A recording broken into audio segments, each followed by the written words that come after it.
நகராட்சி துறையில் 888 கோடி ரூபாய்க்கு ஊழல் நடைபெற்றது என்று அமலாக்கத்துறை 232 பக்கம் அறிக்கையை தமிழக காவல்துறைக்கு அனுப்பியிருக்கிறார்கள்.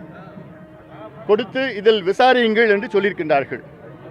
அதில் அண்ணா யூனிவர்சிட்டி அந்த ஆட்கள் தேர்வு செய்த நேரத்தில் ஒவ்வொரு நபருக்கும் பொறியாளர்களுக்கு 25 லட்சம் ரூபாயிலிருந்து 35 லட்சம் ரூபாய் ஒரு வேலைக்கு, கிட்டத்தட்ட 2500 வேலைக்கு 888 கோடி ரூபாய் வந்ததாக, அந்த பணம் ஹவாலா மூலமாக வெளி மாநிலங்களுக்கு வெளிநாடுகளுக்கும் சென்றதாக தகவலை 232 பக்கம் அறிக்கையாக அமலாக்கத்துறை தமிழ்நாடு காவல்துறைக்கு கொடுத்தது.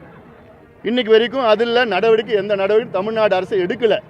ஆனால் என்ன பண்ணிட்டாங்கன்னா, இந்த செய்தி எப்படி வெளியில் போச்சுன்னு அதுக்கு ஒரு விசாரணை, அமலாக்கத்துறையிலிருந்து இந்த செய்தி, அந்த அறிக்கை எப்படி வெளியில் போச்சுன்னு அதுக்கு ஒரு சிபிசிஐடி விசாரணை.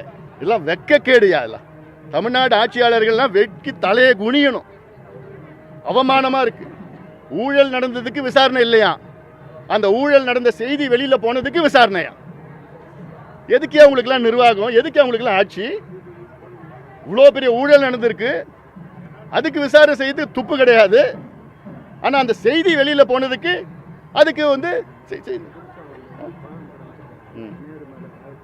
சரி, அந்த அந்த அந்த செய்தி வெளியில் போனதுக்கு ஒரு அதுக்கு விசாரணை. இதே போன்று 4800 கோடி ரூபாய் மணல் கொள்ளை விசாரணை, மணல் கொள்ளை அடிச்சிருக்கிறாங்க. டாஸ்மார்க்கு அதுதான் அந்த செந்தில் பாலாஜி சொல்லிட்டாரு, 10 ரூபாய் செந்தில் பாலாஜி. அதில் எவ்வளோ 30,000 கோடி ரூபாய் ஊழல். எல்லாத்துலேயும் ஊழல் நடந்துட்டு இருக்குது, லஞ்சம் ஊழல்.